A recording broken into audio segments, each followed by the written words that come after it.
Hello, everybody. Hello, everyone. It's George from Ireland. So, welcome back to my channel. So, in this video, I'm commenting on Volodymyr Zelensky, the president of Ukraine, who flew into the United Kingdom yesterday, and he attended the European Political Community Summit at Blenheim Palace, just north of Oxford. So, the European Community was founded in 2022, just after Russia commenced its illegal war of unprovoked aggression against the Ukrainian Republic, and the EPC includes all the European countries at its broadest definition from Iceland to Turkey, with the sole exclusions of Russia and Belarus. Well, maybe that's not sole, with the two exceptions of Russia and Belarus. So it's not the European Union. It's not trying to work towards unity or trading bloc or anything like that. It's really just discussion with no particular format, no leadership. And Spain hosted a summit. I can't think of whether hosted other summits, but the United Kingdom was the fourth summit in 3 years. 2022, there was one of them. 2023, I think there were two, and this is the first one in 2024. So yeah, that's it. And so Volodymyr Zelensky, he was given a rapturous reception, and he took to the podium where he castigated the Prime Minister of Hungary, Orban Viktor, for visiting the Russian Federation during the war. I mean, just like a week ago. Admittedly, Prime Minister Orban, he also visited Ukraine on his way. I think that was to hedge a bit. But Orban says he would like Ukraine to win, but it's not going to happen. And I'm sorry to say that Orban's assessment is correct if we define victory as Ukraine retaking all its territory, which Zelensky says is his objective. And until recently said he shan't negotiate until he does that, until Russia unconditionally withdraws from every inch of Ukraine, including the Crimean Peninsula. And so Orban says he has to talk peace. Now, Orban Viktor, he's secured an exemption from European Union sanctions from himself. His country was buying Russian oil and natural gas. The only thing is they're not getting any more. That Druzhba, ironically named friendship pipeline, Druzhba, from Russia through Ukraine onto Hungary, Slovakia, and so on, because finally Ukraine is cut off. It may seem staggering that it took 2.5 years of war before Ukraine did that. Then maybe they should have done it day one, but they realized that Western European economies are too reliant on this, then they may not support Ukrainian aid. And it was perhaps imbecilic of European Union or NATO countries to be purchasing this oil and gas from Russia and then having to fund Ukraine to fight back. Because if you didn't buy any Russian oil and gas, Russia would have far less money with which to be financing its war effort. Now, obviously, cutting them off financially was going to take some time to bite. And we're 2.5 years, only biting a bit now. And Russia is finding it difficult to get semiconductors, transponders, microchips, and so on. They're still doing it, but it's getting increasingly tricky, having to pay more people being busted, sent to jail for buying these things in the United States, Sweden, Germany, where else. Obviously, the sentences are nowhere near enough, and the secondary sanctions are insufficient against Kyrgyzstan, Tajikistan, Uzbekistan, the United Arab Emirates, China, whoever else is purchasing these items and selling them on, even if there's a end user certificate and a not for resale clause in the contract. Um, so Zelensky said his piece there. Obviously, Sir Keir Starmer, who was inaugurated as forgive me, Prime Minister of the United Kingdom only a fortnight ago, he was playing host. This was scheduled a long time ago when Rishi Sunak, the Conservative, was still Prime Minister and First Lord of the Treasury. So it's the first big diplomatic set piece where Keir Starmer can play bell of the ball. He's still in his trademark military fatigues. Zelensky, he put those on the first day of the war and seems to have vowed not to doff them until such time as victory is obtained. But there's been a very significant softening of the rhetoric out of Kiev recently, because now Zelensky said that he is willing to speak to Russia.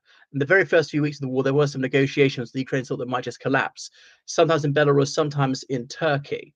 But now that then they cut off all contacts when things started going better for them in the late summer of 2022. But now he says that Russia should be at the next peace conference. He previously said they mustn't attend the Swiss peace conference.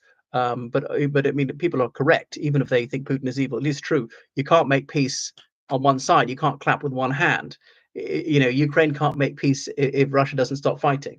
Am I worried about JD Vance? Yes, I am. I'm deeply troubled about JD Vance, because he said to throw the Ukrainians under a bus, to cut them off completely. And he is by no means a lone voice in the Republican Party. Remember, it's only with the greatest of difficulty, and a delay of several months, that that aid package was passed by the United States Congress. Finally, Mike Johnson saw sense. Now, this is American honor at stake. You may remember the Budapest Memorandum signed in 1994, ratified by the United States Congress, in which it committed itself to guarantee Ukrainian security. So if America is not to be trusted by Ukraine, why should anyone trust the United States? Why should any of America's allies help them out? When it came to Afghanistan, the Ukrainians sent troops to help the United States. 9/11 was not an attack on Ukraine, it was on the United States. And Ukraine wasn't even in NATO at that point, still isn't in NATO. When it came to Iraq, Ukraine, and many other countries, they sent troops to help the United States in Iraq, hoping there'll be some sort of payback. Now, I know some people, particularly the United States, think that Iraq was foolish or unjustified war or whatever. They might be correct in that supposition, but that doesn't change the fact that the Ukrainians, they put their troops in harm's way. They paid the blood price of friendship with the United States, and surely the United States owes it to them. Otherwise, the US will prove itself to be an unreliable partner. Putin is not going to stop there. Okay, they've openly talked about annexing Moldova. They already illegally occupy some Moldova. They illegally occupy some of the Republic of Georgia. Some of these Russian ultra-nationalist politicians have said, let's invade Alaska, and on and on and on. And there's cyber attacks against the United States and many other countries. That the murder of people abroad in Germany, in the United Kingdom, and not Russian citizens even, that would be bad enough. British citizens, citizens of other countries. So terrorism all around the globe. They're extremely hostile to the United States. And I know relations between the USA and the Russian Federation were quite cordial under George W. Bush. But when they were meeting each other, Putin could barely contain his laughter, thinking, what a chump. How on earth can he be duped by this? How can it be so foolish as to trust me when I'm sweet talking him just to get what concessions I can out of him? The most imbecilic thing that George W. Bush ever said, as Christopher Hitchens noted, was saying, when I saw Putin wearing a crucifix, I knew he was a man I could trust. I mean, Putin, he will play to the gallery, he'll pretend to be a Christian, pretend to be an anything, if he thinks it furthers his objectives of Russian hegemony. Now Zelensky, he's attended a meeting of the British cabinet.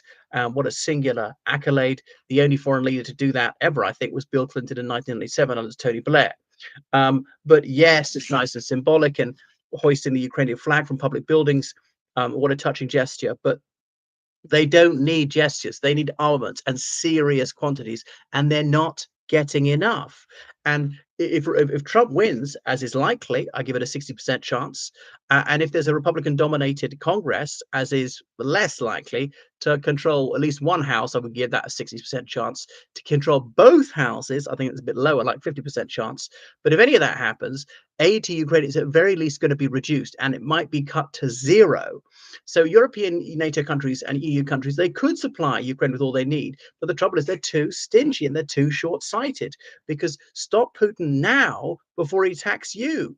As one, I think it was Kuleba, the Ukrainian foreign minister, said, when the Ukrainians lost whichever city it was it Lysychansk, the Russians just got closer to your home. Right. And why would they stop? Putin is a megalomaniac. He's a bloodthirsty ogre. So watch out. He means us harm. There's no two ways about it. And so he will promote white supremacism, and he will promote wokery, leftism, anything he thinks undermines cohesion, anti-democratic groups. These two diametrically opposed positions, because he's a totalitarian, he's viciously anti-democratic, and that's why he lords North Korea, or the cruelest tyrannies around the world. So Western countries could give way more aid to Ukraine. What do they give? 10% of the military budgets to Ukraine? That'd be enough. They're not even giving 1%. The Conservative government that got kicked out in the UK, they said they're going to raise defense spending from 2% of GDP to 2.5% by 2029. Labour said they will raise it to 2025 to 2.5% of GDP, but they didn't give a deadline. So they're never going to do it, is what that means. So it's all very worrying, and it's all very avoidable. If Ukraine had been properly armed in the beginning, this war might never have started. And of course, the UK shouldn't be pussyfooting these Storm Shadow missiles. You can use them to the maximum possible range. Fine. Because what's Russia going to do? They've got no capacity to do anything else.